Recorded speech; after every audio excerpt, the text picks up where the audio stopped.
بسم الله الرحمن الرحيم. الحمد لله رب العالمين، والصلاة والسلام على أشرف الأنبياء والمرسلين نبينا محمد وعلى آله وصحبه أجمعين، أما بعد. فبخصوص طلبك أخي الفاضل نور حفظك الله، بعد وفاة شيخنا الإمام العلامة المحدث ربيع ابن هادي عمير رحمه الله،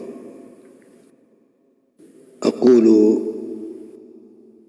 لنفسي ولكم: علينا بالتمسك بالكتاب والسنة الصحيحة وما كان عليه سلفنا الصالح، وعلينا بلزوم غرز العلماء الكبار قولا وفعلا، ونسير على خطاهم ونتأدب بآدابهم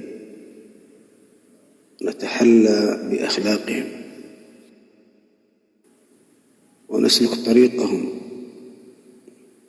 في الدعوة إلى الله بالعلم والحلم والحكمة والرفق والصبر ومراعاة المصالح والمفاسد والنظر في مآلات الأمور، وبذل أوقاتنا في تعلم العلم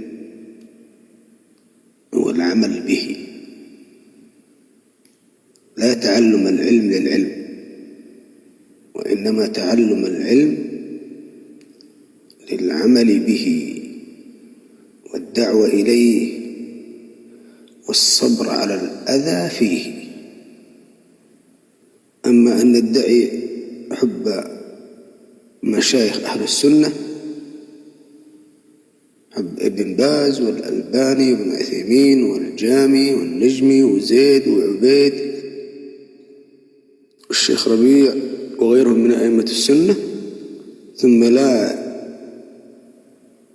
نلزم غرزهم قولا وفعلا ولا نسير على خطاهم، هذا ما ينفع، هذا يضر أكثر مما ينفع.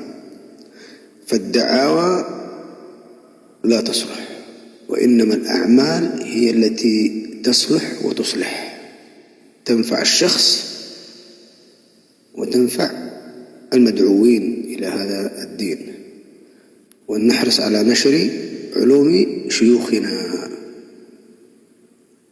في باب العقيدة، في باب السنة، في باب الحديث، في باب التفسير، في باب الفقه، في باب اللغة، في باب الآداب والأخلاق والنصائح والتوجيهات، في باب الرد على أهل البدع والأهواء بعلم ومعرفة واختيار الوقت المناسب وما أشبه ذلك. نسأل الله أن يرحم شيخنا ويرحم جميع من مات من المسلمين، وأن يثبتنا وإياكم على الإسلام والسنة، وأن يصلح أحوالنا وأحوالكم. أكتفي بهذا القدر، وصلى الله على محمد وعلى آله وصحبه أجمعين.